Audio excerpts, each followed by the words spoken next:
Good morning, everyone. I hope you are all doing well on this Thursday morning. Welcome back to Read Aloud with me. I know all you fifth graders are working super duper hard on your work, but please make sure you take a break. Go outside, get some fresh air, have a little fun. Or stop and listen to me. All right, let's get back to it. With the Might of Angels by Andrea Davis Pinkney. I do have permission from Scholastic to read this. I am super excited to see what's going to happen on her second day at Prettyman Coburn School. Will the same thing that happened the day before on her first day, will that happen again? I wonder if you made any predictions. Let's see. Tuesday, September 28th, 1954, diary book. The panic monster had a hold of me all night. He sure works hard even when I'm sleeping. Daddy had to wake me up this morning. I'd slept past the in-between and past the clock even. Dawnie, time for school, he said, rubbing slow circles on my back. Mama was there too, saying, you don't have to shine, but you do have to rise. There was light at my window. It startled me. Morning had snuck up on me. I dressed quick. I could only stomach orange juice. Mama had set out one of my church skirts, a simple blouse, and a cardigan. It was still more dressed up than if I were going to Bethune. At least Mama took pity on me and let me wear a plain white headband, not a bony bow. I hurried into my clothes, but the Vaseline, mousetraps on my feet would have been more comfortable than those shoes. Mama and I agreed on my loafers, which I wear for everything except baseball. Mama secured my knuckles around the handle of my molasses lunch tin, which she'd still dress up in the peach Melba fabric. This morning, my picture was in our town newspaper, the Hadley Register. The headline said, She Stands Alone. Daddy bought 10 copies of the paper. He'd picked them up on his way home from the dairy supply, as newsstands were just opening. I've clipped the article here. This is what the article said. The first step towards school integration in Hadley began yesterday, when one brave Negro girl entered Prettyman Coburn School with courage and determination. The child faced hundreds of angry protesters who assembled in an effort to keep Prettyman Coburn segregated and to prevent the child from enrolling. Many parents have refused to let their children attend Prettyman Coburn School.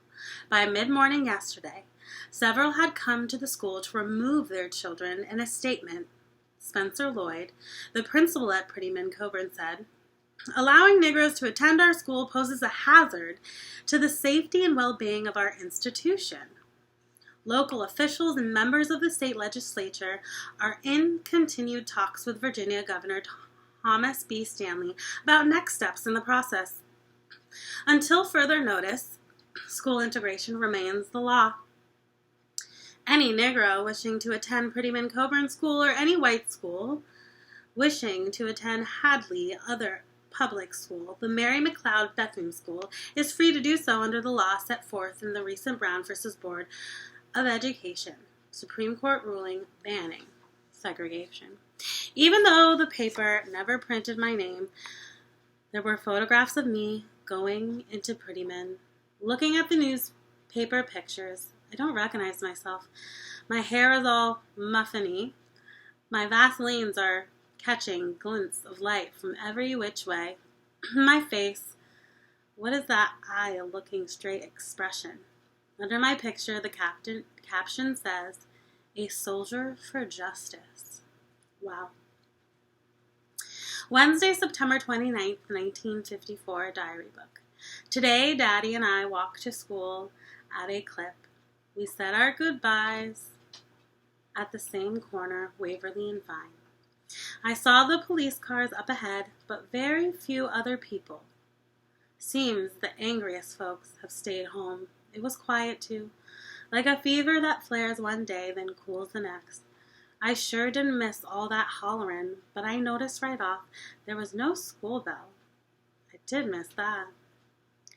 I went around to the back of the building where I'd left Prettyman yesterday and got In that way, it was easy. The policeman didn't even see me. I came in on my own. Walking 2 miles to school with Daddy is a long way, but today, moving through the corridors of Prettyman felt like a road that never ends. Even though the floors in that school glisten, somebody sure has a good mop. There is no pretty scenery along Prettyman's halls. This morning, Mr. Lloyd gave me my class schedule and pointed me towards my homeroom. He wore the same pained expression as someone who was being forced to clean a skunk's den. He did not want to be doing this. I walked with my eyes and feet forward. Oh, did I get some ugly stares. I know for sure that I look like a regular person. I have 2 arms and both my legs. I have one head on top of my neck. It's a round head like everybody else's, even though my hair is still muffiny from Mama's curlers. As far as I can tell, there are no trees or corn stalks growing out of the top of my head. And even though Mr. Lloyd was hard-pressed to direct me towards my homeroom, as far as I know, I did not smell like a skunk. By most counts, I'm a normal girl, but with the way those kids were staring at me today, you would have thought I was a bearded lady at the Lee County Carnival. From morning to afternoon, there was all kinds of oogling at me in the hallways, and people got all quiet and stepped away to let me pass and whispered and watched and wondered if I was gonna bite them. Balancing all my school books on my head would have been an easier weight to carry. Just as heavy was meeting my homeroom teacher, Mrs. Taylor. She looked like a turtle with pearls and glasses on a chain around her neck. Mrs. Taylor was not too happy to see me come into her classroom. Neither were the kids in the class. There was more silence than in a graveyard at midnight. I spotted Bobby Hatch right away. He stuck his tongue out at me when Mrs. Taylor had her back turned. After that, I didn't look left, right, especially not behind. I kept my eyes up front, where I found my seat, an uneasy peace. The rest of the day was like walking through a field of fog. I somehow found all my classes, where silence and more staring at me met. When I got home from school, our small living room was filled with people. Reverend Coolier, Mama, and of course Goober. Those people from the NAACP were there too. Daddy had left for work. They were all waiting for me. Their heads were down. They were holding hands, praying. Soon as I saw everybody, I asked, "What did I do?" "We wanted to make sure you got here in one piece," said Mama. One of the NAACP men said, "We're here to guide your transition into Prettyman and to offer support to you and your family," said the NAACP lady. Reverend Coolier said, "While waiting for you to return from school, we were pausing for a prayer." Goober spoke next. "Amen for Dawnie. No broken pieces on Dawnie." I couldn't get my kids on fast enough. I spent the rest of the afternoon in our yard batting the tree mop. Goober sang, "Amen for Dawnie. Dawnie, amen." Thursday, September 30th, 1954, diary book. Today I remembered what hard wanting is. Mrs. Taylor presented each of us with our class jobs for the school year. With the naming of each job came some kind of reaction. It went like this. Job, line monitor, the student who helps us line up. Reaction. 2 eager volunteers stood. Job, office messenger, the person who takes notes to the school office. Reaction. Boys mostly saying, "Me, Mrs. Taylor." Job, morning, salutation. The student who reads the day's date in front of the class. Reaction. Girls mostly saying, "Please, Miss Taylor." Job, blackboard eraser. The kid who sponges the blackboard and claps dirty erasers. Reaction. Silence. Let's not all jump at once. Not a me or please within 50 miles of Hatley. Job, bell ringer. The one who rings the school bell mornings and afternoons. Reaction, every hand, including mine, up high. Me and please, back so fast. I didn't speak out like the other kids, but me and please were fighting each other all over my insides. Those jobs kind of sound similar to the ones we had in our classroom. Mrs. Taylor explained that Melanie, the girl whose job it was to ring the school bell, would no longer be attending Prettyman. Her parents have sent her to a private school. Later, I overheard another girl tell her friend that Melanie's parents did not want their daughter going to school with a colored child, so they took her out. Mrs. Taylor told us that bell ringer is a popular role among students and requires what she said is a level of responsibility. I listened carefully when she explained that each year a student from one grade gets the bell ringer job. Last year's bell ringer was a 6th grader. This year, bell ringer is reserved for 7th grade students. Mrs. Taylor said, bell ringer is a duty that's to be earned. It's a privilege. The student who will take on this role is the one who can best master all subjects during this school year. At Bethune, that was me.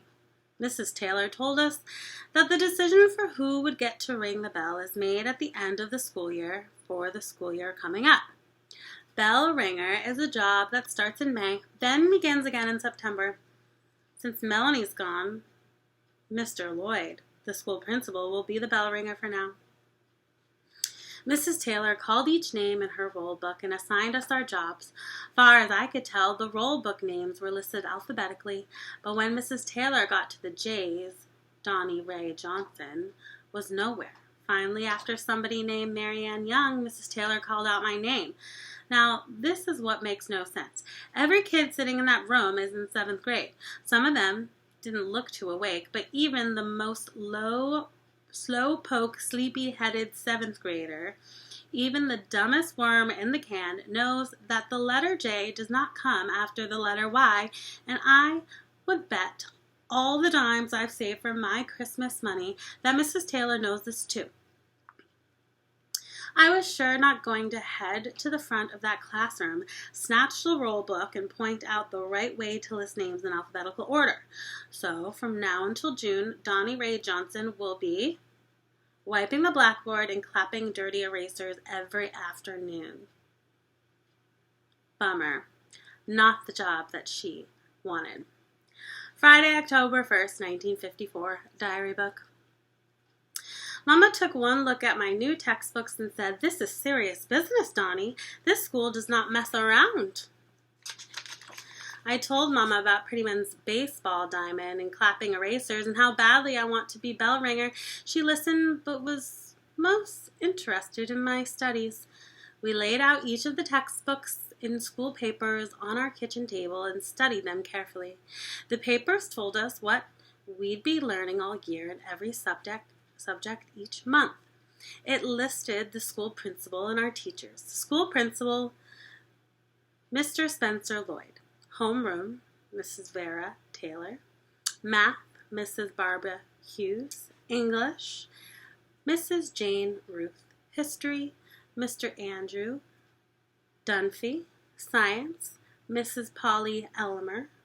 Gym, Mrs. Gail Rumson, and so on.